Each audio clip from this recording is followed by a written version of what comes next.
जो फोटोसिंथेसिस का पोर्शन अब तक कवर हुआ है उसमें हमें इंट्रोडक्टरी फ्रेम तो बन चुका है कि रिएक्शंस होते हैं इसके अंदर. This is not a single step process, it is multi step pathway based process जिसके लिए कुछ पिगमेंट इंपॉर्टेंट रोल प्ले कर रहे हैं और वो पिगमेंट का लोकेशन स्पेसिफिक है. फिर उस पिगमेंट के बाद वो पिगमेंट किस ऑर्गेनल के अंदर है दैट इज स्पेसिफिक. वो ऑर्गेनल का कंसंट्रेशन, उसका अरेंजमेंट प्लाज्मा मेम्ब्रेन के पास लाइट के डायरेक्शन में किस तरीके से होता है, that all is very specific process. Okay, तो अब हम लोग फ्रेमवर्क हमारा रेडी है. पिगमेंट हमने कवर कर लिया था, लाइट के बारे में हमारा कवर हो चुका है. नाउ अब क्या बात करेंगे कि वो जो फोटोसिंथेसिस की प्रोसेस होती है उसमें क्या क्या हो रहा है एक्चुअली. तो लोकेशन वगैरह सबको क्लियर है ना. हाँ, हम फोटोसिंथेसिस को अभी हम ब्रीफली बता रहे हैं आपको, फिर एनसीईआरटी पे आएंगे. टू रिएक्शंस मतलब this is not a single step reaction. ठीक है, ये दो ब्रॉडर कैटेगरी है. This is not like a reaction, it is a package of reactions you can say. Okay, so this is not a single reaction you can say but it is a two cycle या cycle भी नहीं बोल सकते अभी, जो one way में चलता है उसको आप cycle नहीं बोलोगे. This is two broadly divisible part of photosynthesis. One is light dependent light reaction and another one is dark reaction which is not directly dependent on light but it is dependent on the product of light reaction, that is ATP and NADPH. Okay, तो light reaction फिर से एक summary आपको. Occur in the grana, you know what is grana. Solar energy trapped by chlorophyll, ये भी आपको पता है. Splitting of water, release oxygen, produce ATP and form NADPS. बेटा ये आपके एमसीक्यूज के फेवरेट पॉइंट है. क्या क्या रिएक्शन लाइट रिएक्शन में हो रहा है, तो सेट ऑफ वो दे देगा और इन चारों को देके अगर उसने पूछ लिया all of the above then correct answer. ठीक है, इसमें उसने पूछा fixation of carbon dioxide, then आपको ए बी सी इस तरीके से सेलेक्ट करना होगा क्योंकि fixation of CO2 is the step of light dark reaction. Okay, तो लाइट रिएक्शन की समरी क्या है. यहाँ पे स्प्लिटिंग ऑफ वाटर हुआ, यहाँ पे oxygen as a by product फॉर्म हुआ एंड एटीपी का प्रोडक्शन हुआ, NADPH का production. Okay, the light reactions convert solar energy to the chemical energy of ATP and NADPH. Location, outer membrane, inner membrane, stroma lamella. Stroma is the fluid, जो सब बीच में है वो सब क्या है, स्ट्रोमा. देन थैलेक्वाइड, एक क्वाइन को आप थैलेक्वाइड कह रहे हो, स्टैक ऑफ क्वाइन को आपने ग्रेना बोला. ओके, इंटर मेम्ब्रेन स्पेस कहाँ होगा, इनर मेम्ब्रेन और आउटर मेम्ब्रेन के बीच में. Granum stack of thylakoids. ठीक है बच्चों. लैमेली, थाइलेक्वाइड लैमेली भी बोलते हैं, स्ट्रोमल लैमेली भी बोलते हैं, that is all same thing. Okay, जो कनेक्ट करेगा in step. Now dark reaction, तो इसमें लाइट रिएक्शन आपके कहाँ हो सकती है बेटा. अभी हम सिर्फ जनरल बोल रहे हैं light reaction, I am not talking about photo system 1 and 2. Then your answer is कि इन लैमेली में हो सकती है और यहाँ पे हो सकती है, थाइलेक्वाइड्स में हो सकती है. क्लियर. डार्क रिएक्शन स्ट्रोमा में. Dark reaction occurs in stroma, किसी भी लैमेली में नहीं होगी, किसी भी थाइलेक्वाइड में नहीं होगी स्ट्रोमा का डार्क रिएक्शन या फोटोसिंथेसिस का डार्क रिएक्शन. रीजन क्या है, जो एंजाइम चाहिए वो स्ट्रोमा में present. Clear. From form sugar, main reactions है जिसके रिजल्टेंट आपका फिक्सेशन होने के बाद रिडक्शन, जो आप बोल रहे थे कि carbon dioxide fixes and reduces and converted into glucose, that reaction takes place in dark. Okay, dark reactions होंगे, कलेक्टिवली आप उनको बोलते हो fixation of CO2 to form sugar from CO2 using light reaction के प्रोडक्ट. तो single line में आपका answer छुपा हुआ है, ATP as energy source and NADPH as reducing power. दोनों के आगे आपको लिखना है, ATP is energy source and NADPH is reducing power. Together they perform fixation of CO2 है ना इन डार्क रिएक्शन। ठीक है बच्चों, अब देखो फिर से सेल के अंदर क्लोरोप्लास्ट, यू कैन रिलेट, ये क्लोरोप्लास्ट है। क्लोरोप्लास्ट की दोनों मेम्ब्रेन ट्रांसपेरेंट है, तो आपको यहाँ पे भी कॉइन लाइक स्ट्रक्चर दिख रहा है। इसको आपने जूम करके देखा तो यहाँ पे आपको दिख रहा है proper grana, and then you can relate कि लाइट रिएक्शन इसमें चल रही है और स्ट्रोमा में केल्विन साइकिल चल रहा है। इस तरीके के हजारों प्रोसेस एक साथ चल रहे हैं। ओके, जब हम आपको ये इमेज दिखा रहे हैं तो एक को समझने के लिए हमने उसकी लोकेशन में सिर्फ एक प्रोसेस को हम दिखा रहे हैं। इस तरीके के नंबर ऑफ थाइलेक्वाइड है, नंबर ऑफ पिगमेंट है, नंबर ऑफ फोटोसिस्टम चल रहे हैं और पूरे स्ट्रोमा में नंबर ऑफ डार्क रिएक्शंस चल रही है। ठीक है बच्चों, तो पहले तो आप हर इमेज को एज्यूम करो, उसको विजुअलाइज करने का एकदम हैबिट डालो। Light reaction product used in dark reaction, CO2 आ रहा है गैसेस एक्सचेंज से स्टोमेटा के थ्रू, एंड डार्क रिएक्शन में finally it fixes to convert the sugar. Very basic. Now एक चीज आपको ध्यान रखना है, बहुत बेसिक है, तुम लोग भी रिलेट कर सकते हो, कुछ ऐसा लिखा नहीं, बस उसी चीज को फ्लो कर दिया। लाइट एंजर्ट की वाटर सॉइल से आया, लाइट रिएक्शन थैलेक्वाइड में चला, लाइट रिएक्शन में ऑक्सीजन बाहर निकला, ATP प्रोड्यूस हुआ as a energy source, NADPH produce हुआ है as a reducing power, it participate in dark reaction, stroma में चल रहा है। डार्क रिएक्शन में बाहर से और कौन आ गया, CO2 आ गया, simple why gases diffusion. Okay, CO2 आया, CO2 को ही तो फिक्स करके केमिकल फॉर्म में कन्वर्ट कर लिया, दैट इज सुगर।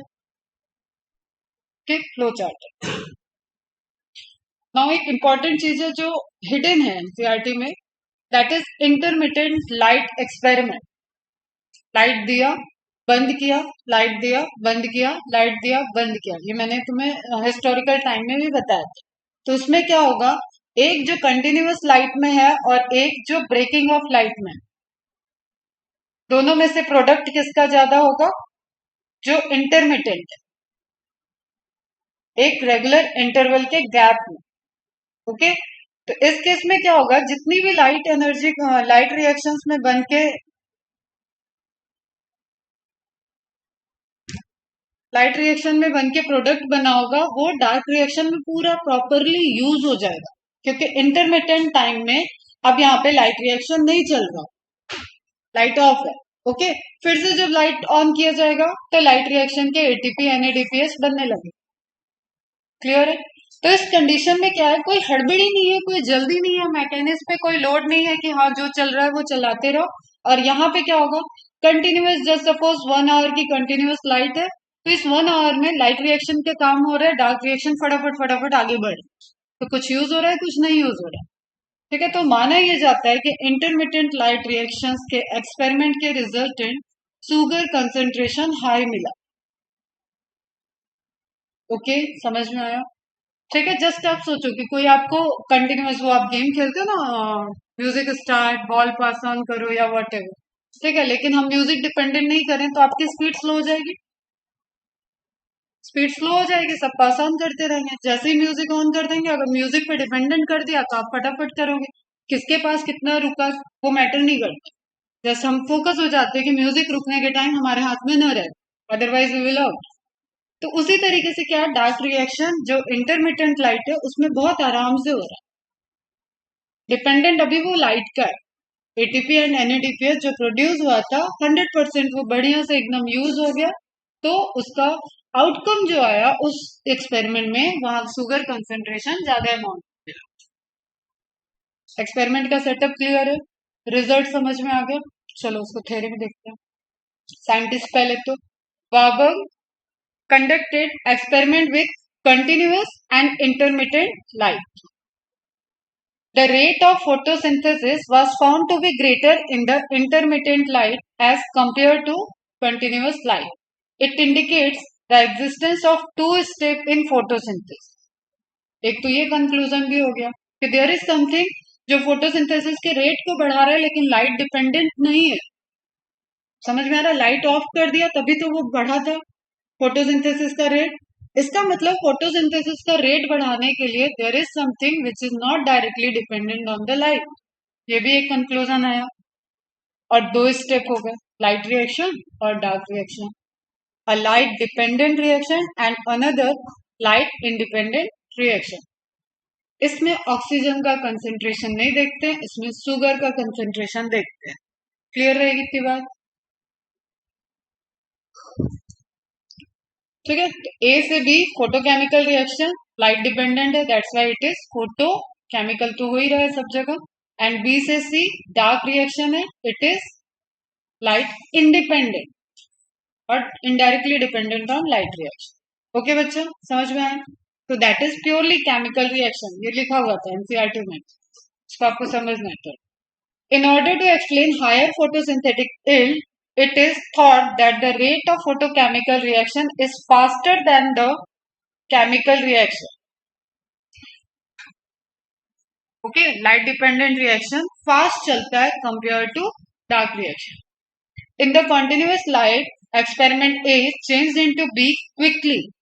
बन तो ये भी रहा है, ठीक है, बन ये भी रहा है, दोनों ही केस में बनेंगे तो दोनों ही, चाहे लाइट रहे या न रहे, मतलब लाइट तो चाहिए, उसके बाद या तो कंटिन्यूअस लाइट दे दो आप या तो इंटरमीडिएट दो, दोनों ही केस में सी तो एंड प्रोडक्ट है ही। क्लियर है? A change into B quickly and B into C rather slowly. तो दोनों रिएक्शन में अगर आपको देखना है तो that is a slow fast process and this is slow process. इसको आप ऐसे भी रिलेट कर सकते हो इलेक्ट्रिकल सप्लाई या एनर्जी सप्लाई से। तो लाइट जो है वो कैसा एनर्जी सप्लाई है ना? जैसे आप ऑन किए और फैन चल गया तो लाइट आ रही है, तो लाइट रिएक्शन इजी है, तेज होगा। एंड कन्वर्जन है, डार्क रिएक्शन में बहुत सारे मल्टी स्टेप कन्वर्जन है, इंटरमीडिएट ऑर्गेनिक एसिड्स बनेंगे। ओके, वो कैसा है? लाइट आई, इलेक्ट्रॉन एक्साइटेड हुआ, इलेक्ट्रॉन मूव कर गया और इलेक्ट्रॉन के मूवमेंट की वजह से केमियोस्मोटिक थ्योरी से एटीपी बनता है, वो हम आएंगे जब आएगा। समझ में आ रहा है दोनों प्रोसेस? तो बस आप कंक्लूजन लिख लो कि इंटरमीडिएट लाइट में प्रोडक्शन ज्यादा होगा। इट प्रूव कि there is two types of reaction, one is light dependent, another one is light independent. Clear? Light dependent is a fast process, A से बी का कन्वर्जन फास्ट है, B से सी का conversion slow है, और उसको अगर बी से सी का कन्वर्जन का स्लो टाइम आराम से मिल गया तो प्रोडक्शन हाई हो गया, क्योंकि जब आपने लाइट बंद की तो लाइट रिएक्शन बंद हो गई, that is directly dependent on light. Clear है इतनी बात? और साइंटिस्ट कौन है? Warburg. The amount of C depends upon the rate of conversion of B to C. Simple chemistry है, कितना सी बी सी में कन्वर्ट हो रहा है उतना ही अमाउंट सी रहेगा, क्योंकि बी प्रिकर्सर है सी का। But in the intermittent light experiments, more B was converted into C during intervening dark phases and hence the yield was more. This proves that photosynthesis occurs in two steps. अब ये थोड़ा सा mathematically है, इस पे temperature को very करेंगे, ठीक है? Q10 वैल्यू बोलते हैं।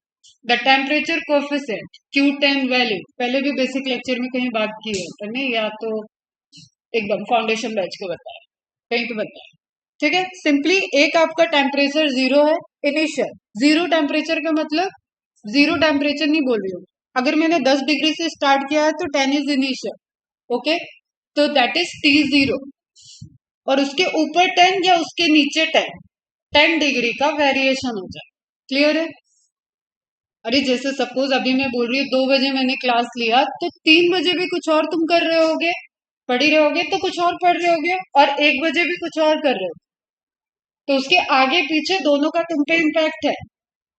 Is it clear? तो टेम्परेचर का variation, the temperature coefficient is defined as the ratio of the rate of a particular reaction at a given temperature. और ये सिर्फ फोटोसिंथेसिस के लिए नहीं है, ये हर जगह अप्लाई होता है, जो भी टेम्परेचर डिपेंडेंट आप रिएक्शन देखोगे, तो कोई भी रिएक्शन होगा तो उसकी एक वेलोसिटी होगी। एंजाइमेटिक रिएक्शन है तो रेट ऑफ कन्वर्जन भी Vmax पढ़ा हुआ है अपन ने, ठीक है, याद है? काइनेटिक एंजाइमेटिक काइनेटिक्स में मैंने पढ़ाया हुआ है Km Vmax वैल्यू। तो rate of reaction, okay, at exactly 10 degree lower, मतलब T0 एंड T-10। दो रीडिंग आपको देखनी है। This is initial and this is 10 degree कम करने। ओके, ये बात समझ में आई क्या सबको? मिलेगा ये एमसीक्यू मिलेगा आपको। पहले तो कैलकुलेशन करना भी निकालने को पूछ देता था, अब नहीं आता वो सब, but you should know that, क्योंकि लाइट डिपेंडेंट है, मतलब टेम्परेचर का इफेक्ट है वहां, है ना बच्चा? तो Q10 value is equal to VT upon VT-10। VT क्या हो गया? एट टाइम T, जिसको हम यहाँ पे आपको इनिशियल बोल रहे हैं, T0। ओके, टाइम T और T-10, जो भी आपने टाइम T लिया है, जैसे मैं सॉरी टेम्परेचर T लिया है, दैट इज जैसे मैंने बोला 15 डिग्री मैंने लिया T, तो T-10 5 डिग्री हो जाए। तो छोटे छोटे एग्जाम्पल लिखो, लेकिन कॉन्सेप्ट क्लियर रहना। पेन चलाओ थोड़ा, this is important thing, note करना है, एनसीईआरटी में नहीं लिखा हुआ। The value of Q10 for photochemical reaction. Photochemical reaction, किस रिएक्शन की बात हो रही है? Light reaction, dark reaction? Light reaction, very good. Is 1 and for dark और chemical reaction is 2 to 3। Direct ये क्वेश्चन। लाइट रिएक्शन चल रहा होगा तो जो 10 डिग्री का डिफरेंस है उसका वैल्यू क्या आपको मिलेगा? Q10 वैल्यू 1 आएगी। ओके, और डार्क रिएक्शन की वैल्यू वेरी करेगी, वो डिपेंड करेगा प्रोडक्ट कौन सा बन रहा है, क्या बन रहा है, कैसे रिएक्शंस चल रहे हैं, एंड उसके अकॉर्डिंग 2 to 3 के बीच में वेरी करता है। रिसर्च एरिया में इसको कंसीडर किया जाता है काफी ज्यादा, जब आप रेट वगैरह देखते हो। ठीक है, तो Q10 और temperature coefficient, the temperature coefficient is defined as the ratio of the rate of a particular reaction. Rate को ही आप बोल रहे हो V, यहाँ पे लिख लो, बल्कि वेयर, ये तो भूल जाओगे। VT is equal to velocity of reaction, हम लिख रहे हैं उसी को हम रेट लिखा हुआ है थ्योरी में, V से वेलोसिटी आप समझ जाओ। ठीक है, velocity of reaction at temperature T। Okay, and VT-10 base में लिखा हुआ बेटा, है ना, सामने नहीं लिखना। वेलोसिटी ऑफ, यहाँ पे आप फोटोकेमिकल रिएक्शन देख रहे थे तो you can also write it कि velocity of photochemical reaction, but वो जनरल है इसलिए हम जनरल लिख रहे हैं ना। Velocity of reaction at temperature T-10। Is it clear? समझ में आ गया सबको? ऐसे आप छोटे छोटे इंफॉर्मेशन को लिख लो। अब ये Q10 वैल्यू आपको कैलकुलेट नहीं करना है, बस आपको ये ध्यान रखना है, अगर Q10 वैल्यू 1 आ रहा है इसका मतलब लाइट रिएक्शन को स्टडी किया जा रहा होगा। Q10 वैल्यू मोर देन 1 आ रहा है, 2 और 3 आ रहा है, इसका मतलब डार्क रिएक्शन को स्टडी किया जा रहा है, डार्क रिएक्शन वहां पे चल रही है। वेरिएशन, अगर दोनों के वेलोसिटी में रेशियो में वेरिएशन इतना आ रहा है 2 to 3, दैट मीन्स कि डार्क रिएक्शन की वेलोसिटी देखी जा रही है, और अगर वेरिएशन नहीं आ रहा है and both are equal, that is 1। ठीक है, 2/2 इज इक्वल टू 1 होता है ना, तो आप इसको जीरो नहीं करोगे, इसका मतलब लाइट रिएक्शन की बातें चल रही। क्लियर है? ब्लैकमैन साइंटिस्ट थे, calculate the value of Q10 for photosynthesis which come out to be 2। Now अब इसको फोटोसिंथेसिस पे अपन अप्लाई कर देते हैं। तो अगर फोटोसिंथेसिस सिर्फ लाइट रिएक्शन होता तो मैंने क्या लिखवाया? फोटोकेमिकल रिएक्शन की Q10 वैल्यू कितनी आती? 1, है ना? लेकिन यहाँ पे ब्लैकमैन को कितनी मिल गई? 2। इसका मतलब there is certain dark reaction also going on. Clear है बच्चा? कंक्लूजन हो गया? समझ में आया? कितनों को आया बताओ? Raise your hand. ब्लैकमैन ने एक्सपेरिमेंट से कैसे प्रूफ कर दिया कि वहां डार्क रिएक्शन चल रहा है, ये समझ में आया? Q10 वैल्यू, पहले जनरल बात की गई, जनरल में ये लिखा हुआ है कि Q10 वैल्यू सिर्फ लाइट रिएक्शन पे डिपेंडेंट होता, सिर्फ लाइट रिएक्शन चल रहा होता, इट शुड बी 1। ओके, लेकिन जब फोटोसिंथेसिस को स्टडी किया गया कंप्लीटली तो उसकी वैल्यू क्या है? 2। इसका मतलब कि there is light reaction plus dark reaction, तो दोनों इसके प्रूफ थे, वॉरबर्ग का एक्सपेरिमेंट एंड ब्लैकमैन एक्सपेरिमेंट। दोनों याद रखोगे? Proof of two reactions, two categories, light dependent and light independent में वाबग आपने देखा एक, और एक Q10 वैल्यू वाला टेम्परेचर कोफिशिएंट वाला ब्लैकमैन का एक्सपेरिमेंट, दोनों प्रीवियस ईयर क्वेश्चन में आ चुके हैं आराम से. This confirms the presence of a chemical reaction in photosynthesis. Okay, because we said कि 2Q10 की वैल्यू केमिकल रिएक्शन की होती है, ना कि फोटोकेमिकल रिएक्शन की. ठीक है बच्चा, तुम लोग पढ़ना बाद. ना दूसरा एक मैथमेटिकल टर्म समझो और बिल्कुल अच्छे से समझना है इसे. Quantum requirement. क्वांटम हम बोलेंगे तो तुरंत आपको क्या रिलेट हुआ? लाइट रिएक्शन या dark reaction? Photon, quantum, light reaction. ठीक है, तो number of light quantum needed, this is the definition. बेटा एकदम ध्यान से रख, नीड कितनी है, दैट इज रिक्वायरमेंट ना. नंबर ऑफ लाइट क्वांटम, कितने क्वांटम लाइट की नीड है for the evolution of one molecule oxygen. Point important है. ऑक्सीजन के एक मॉलिक्यूल को इवॉल्व करने के लिए, मतलब स्प्लिटिंग ऑफ वाटर के लिए कितनी क्वांटम लाइट की नीड है, that is quantum requirement. Clear है? Is called quantum requirement according to Emerson. Again scientist है, इट इज 8, मतलब 8 क्वांटम रिक्वायर्ड होगा तब वन मॉलिक्यूल ऑक्सीजन प्रोड्यूस होगा. ओके, तो we can see 8 quantum gives 1 O2. समझ में आया? इतनी बात तो समझ में आ गई होगी. थोड़ा सेटल डाउन हो जाओ. तो क्वांटम रिक्वायर्ड, जितनी लाइट की रिक्वायरमेंट है, देयर इज सम पैरामीटर ना बेटा, कितना लाइट अंदर जा रहा है, कितना ऑक्सीजन बाहर आ रहा है, ठीक, कितना शुगर कन्वर्ट हो रहा है, कितनी एटीपी कन्वर्ट स्टोर हो गई, कितनी एटीपी यूज हुई, कितनी एटीपी प्रोड्यूस होके स्टोर हो रही है, सब पैरामीटर्स.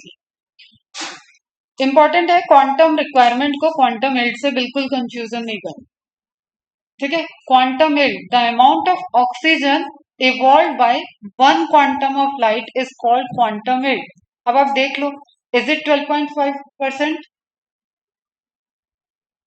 1/8 कितना होता है? 12.5 होता है ना. करके दिखाएं? ठीक है, दिस इज 12.5%. तो डेफिनेशन एकदम ध्यान रखना. एक amount of oxygen evolve by one quantum of light, मतलब एक ऑक्सीजन तो होगी ही नहीं, तो एक ऑक्सीजन की 12.5% सिर्फ एक क्वांटम लाइट से इवॉल्व होने के लिए प्रिपेयर हो रही. मतलब एक मॉलिक्यूल के नीचे तो आप कुछ बात ही नहीं करोगे ना, तो उसको एक मैथमेटिकल टर्म दिया गया, दैट इज क्वांटम यील्ड. एक क्वांटम जाने से कितनी ऑक्सीजन की यील्ड हुई? ऑक्सीजन इज बाय प्रोडक्ट, तो वो क्वांटम यील्ड हुई. लेकिन एक ऑक्सीजन निकलने के लिए कितनी रिक्वायरमेंट थी, that is quantum requirement. Summarise कर रहे हो, समझना फिर से. क्वांटम पे बात हो रहा है, मीन्स लाइट एनर्जी की बात हो रही है. किसके रिस्पेक्ट में हम बात कर रहे हैं? ऑक्सीजन के इवॉल्व होने से. Okay, quantum required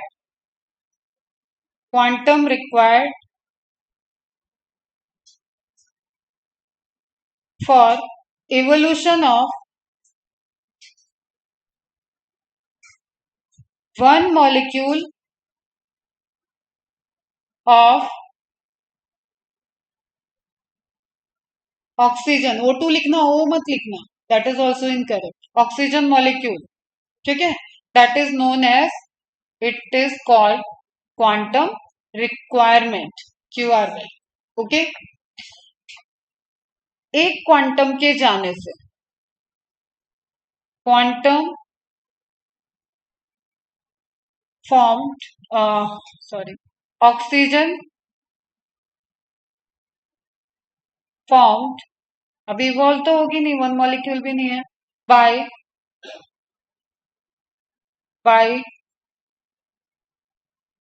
use of one quantum energy. One quantum energy, तो जितना भी बना वो क्या हो गया आपका? Quantum yield, QY. This is 12.5%। ये आप जैसे ऐसे लिखोगे तो आपको बिल्कुल क्लियर है। तो 8 क्वांटम से आपको 1 ऑक्सीजन मॉलिक्यूल मिल रहा है, गैसेस फॉर्म में ऑक्सीजन मॉलिक्यूल की बात हो रही है। तो 8 क्वांटम के नीचे तो 1 से भी सब नीचे ही जाएगा, तो आपको देखना है 1 क्वांटम कितने ऑक्सीजन की यील्ड देती है, दैट इज 12.5%। ओके बच्चों, अब क्योंकि आपने एब्जॉर्प्शन स्पेक्ट्रम के टाइम रेड लाइट का इंपॉर्टेंस देख लिया, एक्शन स्पेक्ट्रम और एब्जॉर्प्शन, तो एक फिनोमिना और क्वेश्चन में पूछा जाता है, that is red drop phenomena. ये सब हम एक्स्ट्रा पढ़ा रहे हैं, एनसीईआरटी पे आ जाएंगे थोड़े। While working with Chlorella algae, कौन कर रहे थे, इमर्शन, ठीक है। And Lewis tried to calculate the quantum yield, मतलब एक क्वांटम से बनने वाला ऑक्सीजन। ओके, ऑक्सीजन निकल रहा है वो तो हमने देख लिया था एरोबिक, लेकिन कितनी ऑक्सीजन निकल रही है that is also important.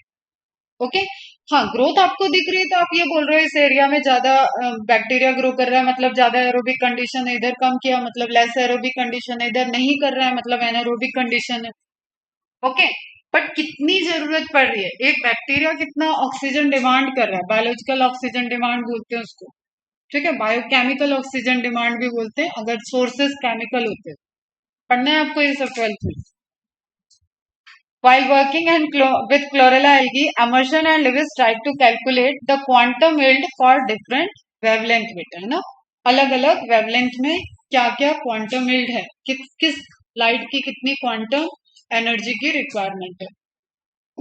When the gave wavelength longer than 680 nanometre, अब देखो दोनों फोटो सिस्टम के अंदर हम जाने वाले, लाइट रिएक्शन के दो टाइप्स, दो लोकेशन आइडेंटिफाई करें। Okay, when the given wavelength longer than 680 nanometre से ज्यादा, the quantum yield suddenly dropped down, since this wavelength belongs to red region they call it the phenomena as red drop. ठीक है, हमने देखा था visible range को हम बोल रहे थे 700-400 नैनोमीटर के बीच में, तो अब हम यहाँ पे भी फिर उसको विग्योर का जो आर है उसको देन सेग्रीगेट कर रहे हैं। तो क्या ये आर की तरफ बढ़ने में क्वांटम यील्ड बढ़ रही है, ऐसा नहीं मिल रहा।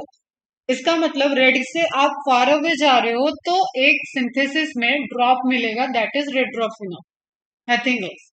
कुछ आपको आगे पीछे साइंस नहीं लगाना है, जो आपने एब्जॉर्प्शन के बाद एक्शन स्पेक्ट्रम देखा था और पीक आपको रेड वाले रीजन में मिला था और ब्लू वाला रीजन थोड़ा फ्लैटेंड था, याद आया, ठीक है। तो वो पीक जो है that is more synthesis of product, उसको और आगे बढ़ाया तो वहां क्या मिला, हमें सिंथेसिस में ड्रॉप मिल जाए। लेकिन क्या इस ड्रॉप पे फिर से कोई सिंथेसिस कर रहा है तो दूसरा फोटो सिस्टम डिस्कवर हो जाएगा जो कि 700 वेवलेंथ पे भी वर्क कर रहा है। क्लियर है?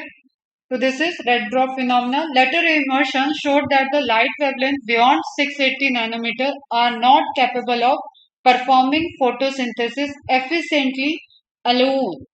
अभी ये तो efficiently आ गया, alone नहीं कर सकता, मतलब 700 नैनोमीटर वाला फोटो सिस्टम अकेले फोटोसिंथेसिस नहीं कर सकता। दैट्स वाई डिस्कवरी होगी PS1 PS2 की, जो आपके एनसीईआरटी में दिया हुआ है। तो वहां तक आने के लिए अपन इतना बाहर घूम रहे हैं, समझ में आ रहा है? तो हम लोग अभी कहाँ चल रहे हैं, थैलेकॉइड के मेम्ब्रेन पे हैं। However, if they are combined with shorter wavelength, अब दो वेवलेंथ को कंबाइन कर दिया, shorter wavelength, short than 680 nanometer, the photosynthetic activity increases। इसका मतलब 700, 680 और इसके आसपास की वेवलेंथ को उन्होंने जोड़ दिया तो फिर से क्या दिखा, फोटोसिंथेसिस का रेट बढ़ गया, लाइट एब्जॉर्ब हो रही है इसका मतलब, और एक्शन हो रहा है वहां, तो फोटोसिंथेसिस का रेट बढ़ गया। ये सब हम पढ़ाए हुए ग्राफ वाले पोर्शन।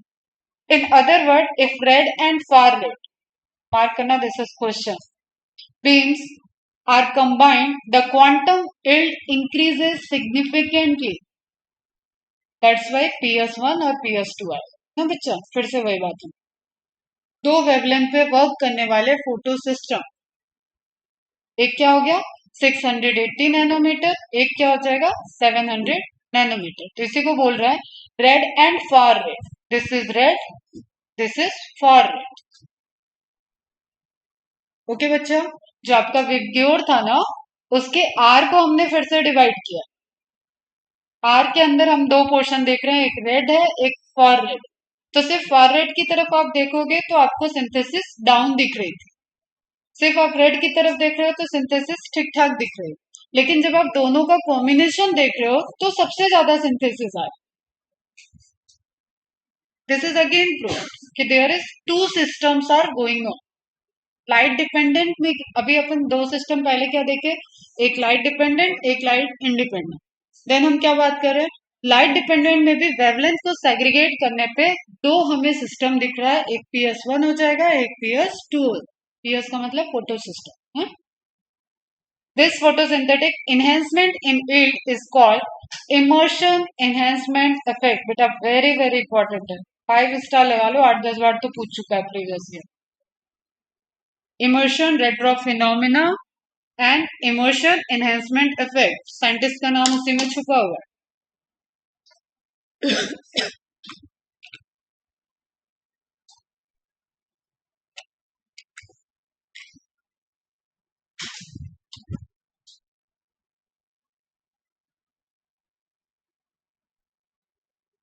चलो अभी हम ये सेंड कर देंगे, नोट्स बना लेते तुम लोग। The discovery of immersion effect confirms that in photosynthesis there are two distinct photochemical reaction। बेटा पहले हम लोग क्या देख रहे थे, दो chemical reaction, one is purely photo chemical and another one is light dependent photochemical. Okay, now क्या फाइंड आउट हो गया कि देयर आर टू डिस्टिंक्ट अलग अलग फोटोकेमिकल रिएक्शंस चल रहे हैं। One reaction is driven by shorter wavelength 680 nanometre और उससे कम, ये क्वेश्चन है बेटा ध्यान रखना। And other driven by longer wave. Simple, देखो कौन ज्यादा है, 700, ठीक है। नंबर 1 पोजीशन दे दो किस चीज का, PS1। दुनिया भर की ट्रिक याद करने की जरूरत नहीं है, जो वहां काम कर रहा है वही ट्रिक देखना है, ठीक है। वेवलेंथ जिसका ज्यादा है वो फर्स्ट है, फोटो सिस्टम 1। जो छोटा है वो क्या हो गया, PS2। तो फोटो सिस्टम 1 या पिगमेंट सिस्टम एक ही बात है, पिगमेंट ही है जो फोटोसिंथेसिस करने के लिए लाइट एब्सॉर्ब कर रही है। तो PS1 PS2 दोनों ही फुल फॉर्म है उसके, पिगमेंट सिस्टम 2। यहां तक समझ में आ गया? हम्म,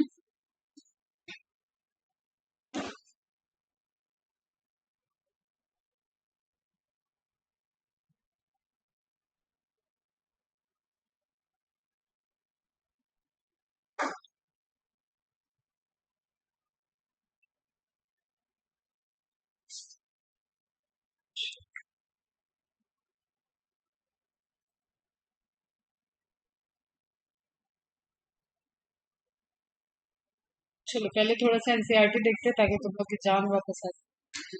व्हाट इज लाइट रिएक्शन, यहीं पे हो ना एनसीईआरटी में। Light reactions at the photochemical phase include light absorption, water splitting, oxygen release and the formation of high energy chemical intermediate ATP and NADPH। यही वहां पे बुलेट फॉर्म में आपका 1 by 1 पॉइंट लिखा हुआ था उस स्लाइड। लाइट रिएक्शन के क्या क्या हो रहा है समराइज, लाइट का एब्जॉर्प्शन हो रहा है, वाटर की स्प्लिटिंग हो रही है, ऑक्सीजन का लिबरेशन हो रहा है, एंड ATP का फॉर्मेशन हो रहा है, NADPH का फॉर्मेशन हो रहा है, और फ्लो ऑफ इलेक्ट्रॉन से हो रहा है। तो that's why energy, high energy chemical intermediate होंगे जो इलेक्ट्रॉन को ट्रांसपोर्ट करने में हेल्प करें। Clear picture?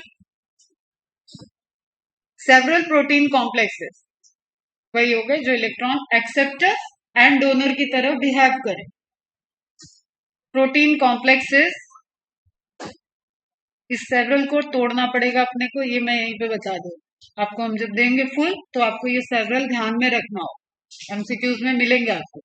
Are involve in the process, the pigments are organized into two discrete photochemical light harvesting complex, ठीक, within PS1 pigment system, photo system एक ही बात है, एंड फोटो सिस्टम 2। यहां तक अपन पहुंचे एकदम शॉर्ट में, और उसी चीज का हमने देखा experimental proof. These names are in the sequence of their discovery. हमने आपको एक समझने के लिए बताया 700 और 680, लेकिन ये कैसे जैसे डिस्कवरी, पहली डिस्कवरी जिसकी हुई वो क्या हो गया, फोटो सिस्टम 1। दूसरी डिस्कवरी हुई तो उसको क्या बोल दिया गया, फोटो सिस्टम 2। और लाइट रिएक्शन और डार्क रिएक्शन प्रॉपर चलने के लिए किसमें प्रोडक्ट ज्यादा बन रहा है, तो that is PS1 plus PS2, जहां पे दोनों इन्वॉल्व है उसमें प्रोडक्ट ज्यादा बन। क्लियर? तो ये क्वेश्चन है again, in the sequence of their discovery, तो PS1 और PS2 में पहले कौन सा डिस्कवर हुआ होगा, PS1, and not in the sequence in which they function during the light reaction. इसलिए हम यहीं पे आपको बता दें, पहले फंक्शनल एक्टिव होता है 2 and then 1। Okay, the LHC are made up of, अभी आप इसमें मत जाओ, made up of hundreds of pigment molecule. ठीक है, लाइट हार्वेस्टिंग कॉम्प्लेक्स है तो उसके अंदर बहुत सारे पिगमेंट मॉलिक्यूल है, along with chlorophyll A, B, xanthophyll, carotenoid, सब वहां पे फाइकोबिलिन्स वगैरह सब प्रेजेंट है। इट डिपेंड्स ऑन कि कौन सी स्पीसीज है, कितने मॉलिक्यूल प्रेजेंट है। Made up of hundreds of pigment molecules bound to proteins. Each photosystem has all the pigments except one molecule of chlorophyll. अब यहाँ पे ध्यान रख देना, थोड़ा एक चीज और बता देते हैं। अगर आपसे पूछता है कि LHC कॉम्प्लेक्स में कितने मॉलिक्यूल्स एक फोटो सिस्टम में प्रेजेंट है, okay, that is always equal to, आप काउंट तो नहीं कर सकते हो, उसको लिखते हैं N-1। जितने भी हैं उसमें से आप 1 किसको हटा रहे हो, टाइप्स ऑफ मॉलिक्यूल पूछेगा। ठीक है, क्लोरोफिल A को हटा दो, क्योंकि वो क्या है, वो एनर्जी को, इलेक्ट्रॉन को एक्साइटेड करके, वो मेन फोटो सिस्टम का सेंटर है, उसने अपना एनर्जी किसी को नहीं देना। तो बाकी सब क्या है, एसेसरी पिगमेंट में चलेगा। तो टाइप्स ऑफ पिगमेंट है N। ओके, ये हो जाएंगे आपके लाइट हार्वेस्टिंग कॉम्प्लेक्स। समझो टर्म को, लाइट को हार्वेस्ट करने वाले कॉम्प्लेक्स पिगमेंट, और एक वो है जो फंक्शनल है। तो total number of pigment in a thylakoid, types of pigment, that is N-1। What is 1? 1 is for the chlorophyll A। Simple आप ऐसे ही लिख लो, ये भी क्वेश्चन है। N-1 where N is equal to, ये लिखा है ना, each photosystem has all the pigment except one molecule of chlorophyll A। तो फोटोसिस्टम में क्लोरोफिल A नहीं है हार्वेस्टिंग वाला, क्योंकि वो तो रिएक्शन सेंटर में खुद बैठा हुआ है, वो देगा नहीं, अपनी लाइट तो वो खुद ही रखा है, बाकी सबसे वो ले रहा है। Is it clear? तो यहीं पे आप लिख लेना N-1, forming a light harvesting system, LHS, also called antenna. तो एंटीना को बनाने वाले मॉलिक्यूल क्या हो गए थे, एंटीनी मॉलिक्यूल या एसेसरी पिगमेंट्स। पुरानी इंफॉर्मेशन है sir. These pigments help to make photosynthesis more efficient by absorbing different wavelength of light. अगर सिर्फ क्लोरोफिल ए के भरोसे चलता तो सिर्फ ब्लू और रेड लाइट एब्जॉर्ब होता, बाकी विजिबल लाइट के स्पेक्ट्रम की लाइट वेस्ट चली जाती। तो उसको एसेसरी पिगमेंट ने एब्जॉर्ब कर लिया एंड क्लोरोफिल को ट्रांसफर कर दिया। The single chlorophyll A molecule forms the reaction centre. Direct सब क्वेश्चन है बेटा अब यहाँ पे। तो एक रिएक्शन सेंटर का एक क्लोरोफिल मॉलिक्यूल होगा। इस तरीके से आपने कितने क्लोरोफिल मॉलिक्यूल देखे थे, 170, एक क्वांटासोम के अंदर। समझ में आ रहा है? तो एक क्वांटासोम के अंदर 170 लाइट रिएक्शन के सेंटर चल रही, ऐसे 1000 क्वांटासोम प्रेजेंट है एक थाइलेक्वाइड, और वैसे 100 थाइलेक्वाइड्स प्रेजेंट है एक क्लोरोप्लास्ट। तो यू कैन रिलेट कि कितने अमाउंट में ये प्रोसेस चल रही। The reaction centre is different in both the photosystem, जिसके लिए आपने एक्सपेरिमेंट देखा इमर्शन का, दो फोटो सिस्टम है। In PS1 the reaction centre chlorophyll A, mark कर लेना, has an absorption peak at 700 nanometre. अब देखो ये सब जब पढ़ के समझ में नहीं आता ना, तो ये सब बस ये पैराग्राफ तो रुला देता है। अभी आपको ये सब पता है, व्हाट इज 700, क्यों हम यहाँ पे बोल रहे हैं उसको PS1, डिस्कवरी के पॉइंट ऑफ व्यू से बोल रहे हैं। प्रोसेस देख लिया हमने कि इंटरमिटेंट लाइट में क्या इफेक्ट हुआ, फिर हमने देखा कि हाँ वेवलेंथ के एक्सपेरिमेंट किए गए, डिफरेंट एक लाइट को ही डिफरेंट वेवलेंथ को एब्जॉर्ब किया, रेट ऑफ फोटोसिंथेसिस देखा, वेलोसिटी को देखा, उससे रिलेटेड ये सब निकल के आया हुआ है। क्लियर एकदम? ठीक है, तो एक PS1 बोला गया। The reaction centre chlorophyll A ही रहेगा दोनों में, लेकिन ये क्लोरोफिल ए एब्जॉर्ब एक्टिव किस फेज में होगी? 700 नैनोमीटर वाली wavelength, hence is called P700. While in PS2 it has absorption maxima. Red light तो वो पूरे ही रेड स्पेक्ट्रम को एब्जॉर्ब कर रहा है, बट मैक्सिमा किस केस में? 680 नैनोमीटर। तो क्लोरोफिल ए यहाँ पे क्या होगा? 680 नैनोमीटर में एब्जॉर्ब करने वाला मैक्सिमा। उससे ज्यादा दोगे तो उसको एक्टिविटी उसकी लो डाउन हो जाए, स्लो हो जाए। And this centre is P680, that's why दोनों मिल के काम करें। ठीक है, अब हम इसके लिए फिर से बाहर चल रहे हैं कि कैसे इलेक्ट्रॉन एक्साइटेड होगा, क्योंकि एक्साइटेड का तो गायब कर दिया एनसीईआरटी, डायरेक्ट आ गया इलेक्ट्रॉन ट्रांसपोर्ट, और उसमें बस छोटे से लाइन में कि हाँ जंप कर जाएगा, एब्जॉर्ब होगा और जंप कर जाएगा। उसी चीज को थोड़ा सा और देखेंगे अपन, हालांकि ये हो ही जाएगा, उसमें भी कवर हो जाएगा। Excitation of chlorophyll by light when a pigment absorb light. क्या होगा जब एक पिगमेंट, आप बार बार बोल रहे हो इतना कि पिगमेंट लाइट को एब्सॉर्ब कर रहा है, तो हो क्या रहे उसके अंदर? ओके, इट इज लाइक कि अपना आपका मोबाइल जब 1% बैटरी पे जाता है तो आप किस तरीके से उसको चार्जर ढूंढ के लगाने में मेहनत करते हो, और मोबाइल के साथ साथ आपकी भी जान वापस आ जाती है। तो उसी तरीके से कुछ यहाँ पे होता है। क्लोरोफिल पड़ा है, लेकिन उसको जैसे ही लाइट मिलेगा वो एक्साइटेड हो जाए। Okay, it goes from a ground state to an excited state. अच्छा, इलेक्ट्रॉन का ऑर्बिट वगैरह पढ़ लिया ना? ठीक है, filling of orbital of principal, ये सब पढ़ लिया ना?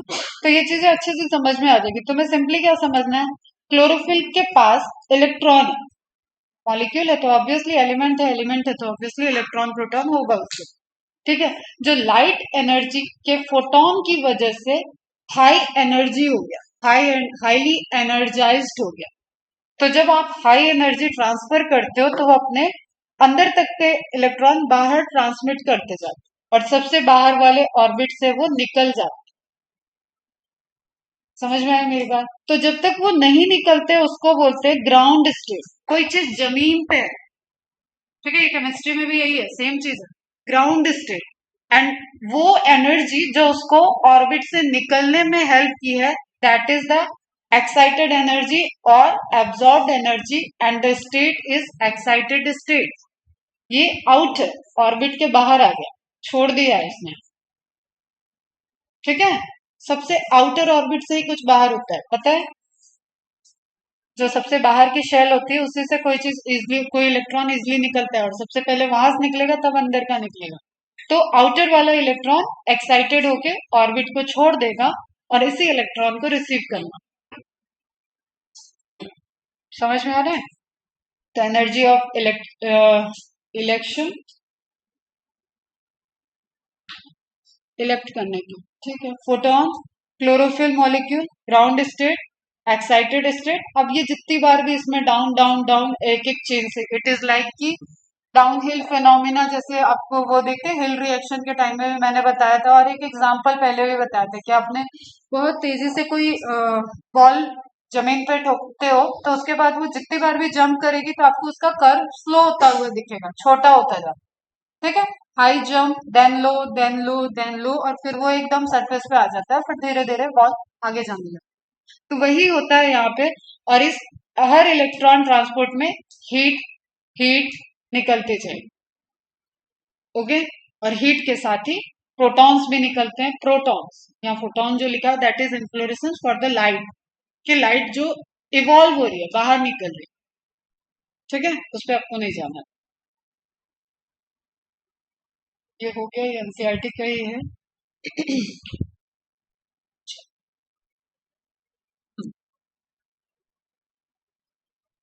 Light harvesting complexes consist of pigment molecule bound to particular proteins, funnel the energy।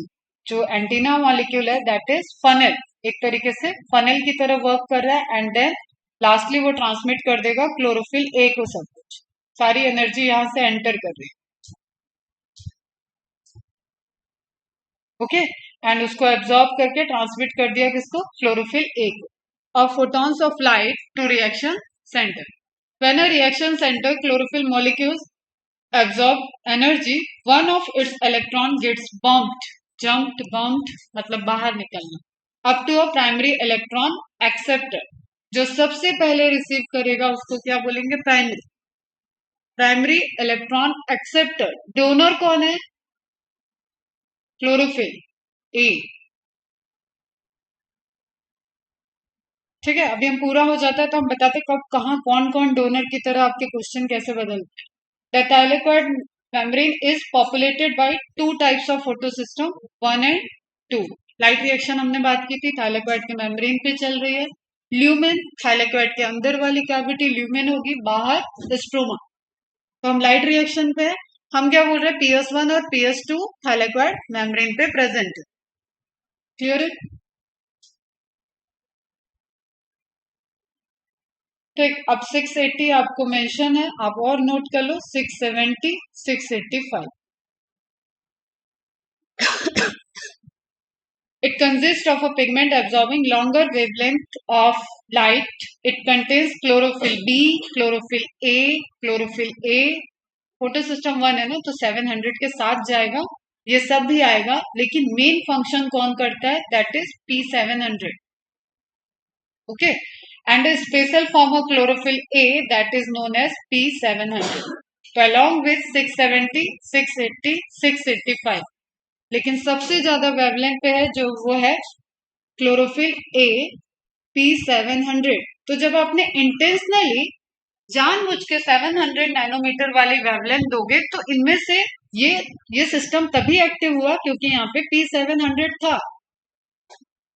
सारी बात समझ में. लेकिन अगर आपने 680 का देंगे तो PS1 भी एक्टिव हो जाएगा, लेस एक्टिव रहेगा क्योंकि यहाँ पे ऑलरेडी क्लोरोफिल ए 680 भी है. तो जो प्रेजेंट है उसमें सबसे मेन वर्क, और यही एक्सपेरिमेंट था.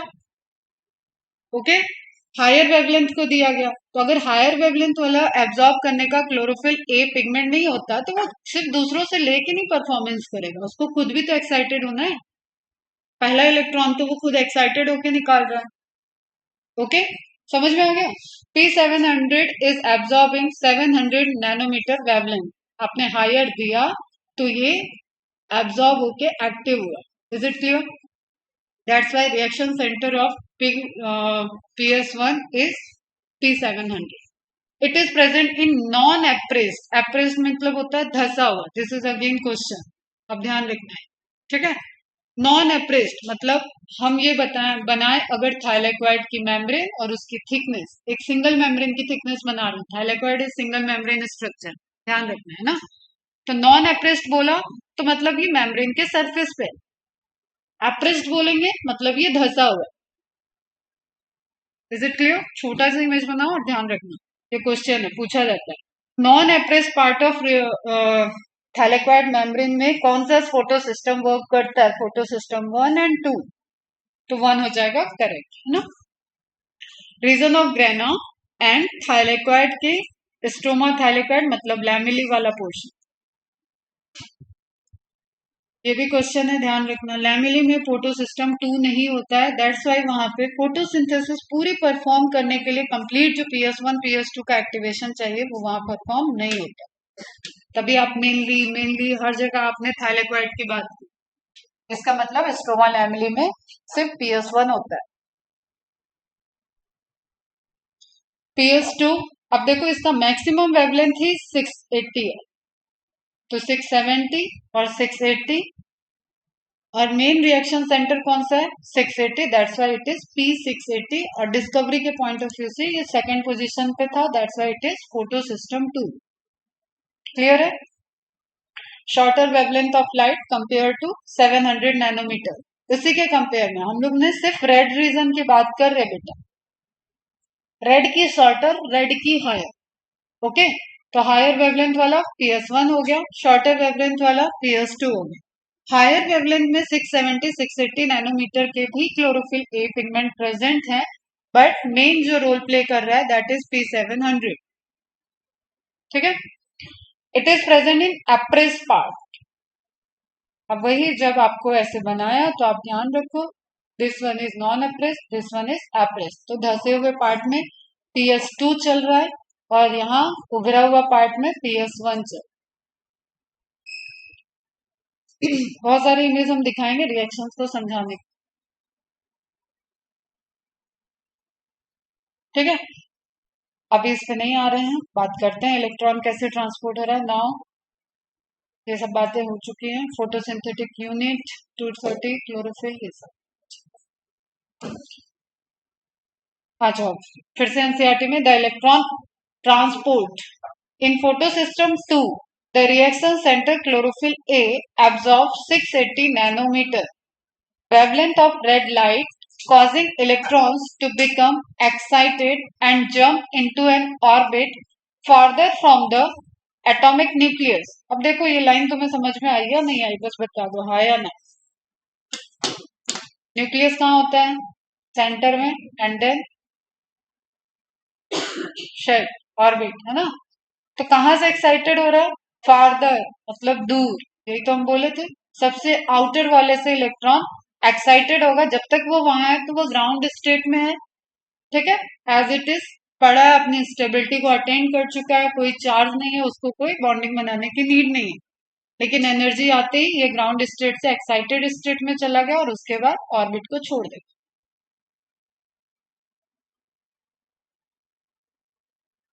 ठीक है, दिस इज न्यूक्लियस, प्रोटॉन, और यहाँ इलेक्ट्रॉन है। Wavelength of red light causing electrons to become excited and jump into an orbit further from the atomic nucleus. These electrons are picked up by an electron acceptor which passes them to an electron transport system consisting of cytochrome. Mark कर लेना, cytochromes protein complexes हैं ये, ठीक है। Electron transport system में यहाँ पे भी आएंगे एंड आपके सेलुलर रेस्पिरेशन में भी आएगा साइटोक्रोम A, साइटोक्रोम C। कहाँ पे कौन सा आएगा वो सब इंपॉर्टेंट है, आपको ध्यान दें।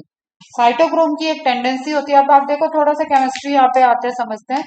एक इलेक्ट्रॉन अगर कोई ले रहा है तो वो अपने को स्टेबल करने के लिए एक प्रोटॉन भी लेगा। You know electron is equal, number of electron is equal to number of proton. Positive और निगेटिव चार्ज का डिफरेंस होता है। एटॉमिक नंबर से आप इलेक्ट्रॉन और प्रोटॉन को कैलकुलेट कर लो, ठीक है।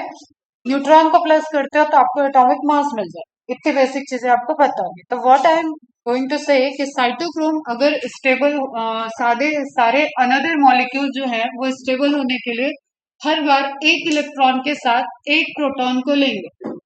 अगेन वो प्रोटॉन कहाँ से रहेगा? उसे सराउंडिंग मीडियम, क्लियर है। प्रोटॉन के लेंगे, स्टेबल हो जाएंगे। लेकिन when it comes to cytochrome, cytochrome सिर्फ इलेक्ट्रॉन को लेता है, प्रोटॉन्स को नहीं लेता है। प्रोटॉन्स को नहीं लेने की वजह से प्रोटॉन का कंसंट्रेशन बढ़ता है। केमी ऑस्मोटिक थ्योरी पढ़ाई हुई, ठीक है, बेसिक्स मतलब फाउंडेशन बैच को पढ़ा है, अभी इस चैप्टर में उसको डिटेल में देखना है, ठीक है। तो that H plus concentration is important for synthesis of ATP. ATP synthase जो चैनल होता है मेम्ब्रेन पे, चाहे थाइलेक्वाइड की मेम्ब्रेन हो, चाहे माइटोकॉन्ड्रियल की इनर मेम्ब्रेन हो, चाहे आप प्लाज्मा मेम्ब्रेन की बात करें, हर जगह पे वो रिस्पॉन्सिबल होता है। उसके कंपोनेंट अलग अलग होते हैं, कहीं सिंथेसिस में रोल प्ले करता है, कहीं एटीपी को तोड़ने में रोल प्ले करता है, और एडीपी और इनऑर्गेनिक फॉस्फेट, ठीक है बच्चा। तो अभी आपको जो ये साइटोक्रोम आया है इसको थोड़ा डिटेल में समझना होगा, मतलब यहाँ से प्रोसेस। तो अभी इतनी सी बात है कि इलेक्ट्रॉन एक्साइटेड हुआ, क्लोरोफिल से बाहर गया, एंड देन उसको किसी ने रिसीव किया, वो फेरेडॉक्सिन होता है, ठीक है। FeS कंटेनिंग होता है। कौन किसके बाद आता है वो मैं लिखवाऊंगी, आप ऐसे मत लिखना, ठीक है। उसके बाद साइटोक्रोम भी उसी चैनल में है, एंड देन प्लास्टोक्विनोन आएगा, प्लास्टोक्विनोन देन उसको ट्रांसफर कर देगा PS1 को। तो कौन कब आ रहा है, क्या आ रहा है, बस हमें ये समझना है कि देयर इज समथिंग जो इलेक्ट्रॉन को देना स्टार्ट कर चुका है, और वो इलेक्ट्रॉन निकला कहां से था? क्लोरोफिल से।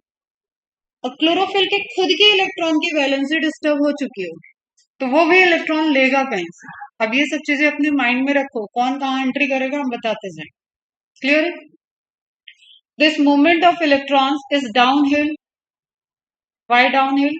हर बार एनर्जी का ड्रॉप हो रहा है, ठीक है, वही बाउंसिंग बॉल जैसे धीरे धीरे बाउंस करते करते करते करते जमीन पे आ जाएगी, ओके बच्चा। In terms of an oxidation, reduction और रिडॉक्स पोटेंशियल स्केल। अब आपको पता है कि यहाँ पे इलेक्ट्रॉन रिसीव हो रहा है, इलेक्ट्रॉन गेन हो रहा है, तो यहाँ पे रिडक्शन ऑक्सीडेशन प्रोसेस चलता रहे, तो completely it is a redox phenomena. Agree करते हो? ओवरऑल अगर आप इसको कंप्लीट करो तो दिस इज रिडॉक्स रिएक्शन। और एनर्जी की बात कर रहे हैं हम, तो यहाँ पे पोटेंशियल लगा दें, रिडॉक्स पोटेंशियल स्केल हो जाता है। डायरेक्ट लाइन है, ये भी क्वेश्चन है बेटा, इनकरेक्ट करेक्ट स्टेटमेंट में दिया जाता है। This movement of electron is down hill because at every stage there is electron transfer, there is proton receiving. और साइटोक्रोम आते ही इलेक्ट्रॉन सिर्फ रिसीव होगा, प्रोटॉन रिसीव नहीं होगा। ओके बच्चा? The electrons are not used up as they pass through the electron transport chain, but are passed on to the pigments of photosystem 1. अब photosystem 2 पूरी प्रोसेस नहीं करता है, इसलिए वो इलेक्ट्रॉन को ट्रांसफर कहाँ कर दिया? PS1 पे। ओके, अब आपको एक चीज यहाँ पे सोचना भी चाहिए और समझ में भी आना चाहिए। अगर PS1 के पास 680 और 670 नैनोमीटर वेवलेंथ नहीं होता तो वो तो एकदम उस वेवलेंथ पे काम ही नहीं करता। समझ में आ रहा है? तो जो इलेक्ट्रॉन ट्रांसपोर्ट होके आ रहा है उसको भी वो रिसीव नहीं करता। तो there is something like little bit activity in PS1 is always, चाहिए ही चाहिए, ताकि रेड जोन में दोनों रिएक्शन सेंटर चल सके, PS2 भी PS1 भी, क्योंकि PS2 डायरेक्टली NADPH का फॉर्मेशन नहीं करता। ओके, समझ में आया? तो PS2 से जो इलेक्ट्रॉन एक्साइटेड हुआ था वो इलेक्ट्रॉन ट्रांसपोर्ट चेन से घूमते फिरते कहाँ पहुंच गया? PS1 के पास। और अगर आपने 700 वेवलेंथ दिया होगा तो एक्साइटेड क्या हो जाएगा? PS1 एक्साइटेड होगा। ओके, क्लियर है? दोनों के डिफरेंट डिफरेंट मोड होते हैं, मैं बता रहे बेटा, है ना? Simultaneously electron in the reaction centre of PS1 are also excited when they receive red light of wavelength 700 nanometre. अगर 700 नैनोमीटर की सिर्फ वेवलेंथ होगी तो PS2 एक्टिवेट नहीं होगा, सिर्फ PS1 एक्टिव हो जाएगा। अब PS1 ने PS2 को इलेक्ट्रॉन न देना है, PS2 ने PS1 को दिया, तो इस केस में कंप्लीट रिएक्शन नहीं होगा। कैसे नहीं होगा वो हम बताते हैं। अभी वेवलेंथ समझ में आई दोनों? And are transfer to another acceptor molecule that has a greater redox potential. Again वही चेंज चलेगा, यहाँ पे भी इलेक्ट्रॉन को रिसीव करो, इलेक्ट्रॉन को डोनेट करो। ठीक है बच्चा? These electrons then are moved down hill, क्योंकि अगेन फिर से एनर्जी हो गया था ना, एनर्जी सेंटर है। PS1 से एनर्जी लेने के PS2 से एनर्जी ट्रांसफर, इलेक्ट्रॉन ट्रांसफर होने के बावजूद जब PS1 में आया तो PS1 का भी तो अपना एनर्जी सेंटर है ना, तो वो फिर से एक्साइटेड हो गया, तब ऊपर गया, ऊपर से फिर नीचे नीचे नीचे नीचे, तो अगेन डाउन हिल फिनोमिना चलेगा। इट इज जेड स्कीम, ये पूछा जाता है। ठीक है, डायरेक्ट हम दिखा देते एक बार, तब थोड़ा चलेगा तुम लोग का दिमाग, और इसको हम तोड़ेंगे अभी, तो इसलिए दिमाग थोड़ा जगा के रखो। ठीक है, सिंपल आप समझे, लाइट दोनों ही सिस्टम लाइट को एब्जॉर्ब कर रहा है। ओके, यहाँ सिस्टम में नहीं लिखा है, लिखा है लाइट हार्वेस्टिंग कॉम्प्लेक्सेस। तो दो लाइट हार्वेस्टिंग कॉम्प्लेक्सेस चल रहे हैं, एक PS1 से रिलेटेड, एक PS2 से रिलेटेड।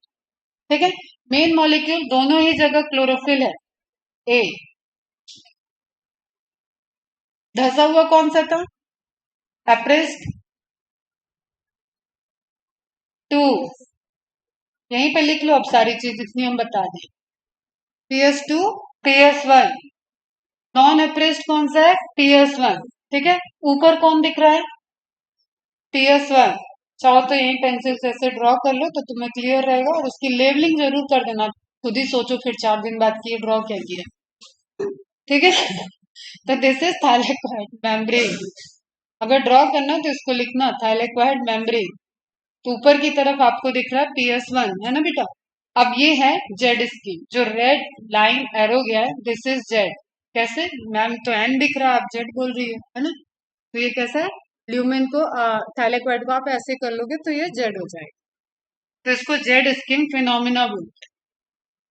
और ये जो जेड की आपकी ये वाली लाइन है, ये वाली लाइन है, ये इलेक्ट्रॉन के एक्साइटमेंट होने से है, और ये वाली लाइन जो है वो इलेक्ट्रॉन के फ्लो से। तो ये वाली लाइन क्या हो गई, डाउन हिल बेटा।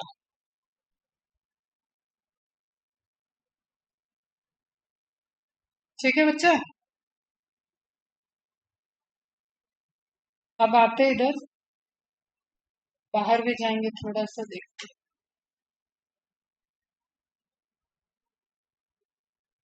ये तो समझ में आ गया सबको। फोटोन लाइट एनर्जी, कोई भी रिएक्शन सेंटर है वो एक्साइटेड हो रहा है, उससे इलेक्ट्रॉन निकलेगा। यहीं पे लिखो इलेक्ट्रॉन, ये जो एरो बनाया है उसमें लिख लेना इलेक्ट्रॉन। एंड प्राइमरी एक्सेप्टर, किस चीज का acceptor, primary electron acceptor. Okay, तो ये क्या है, लाइट हार्वेस्टिंग कॉम्प्लेक्स। बाकी सारे क्या हो गए, एसेसरी पिगमेंट्स, एंटीना वाली।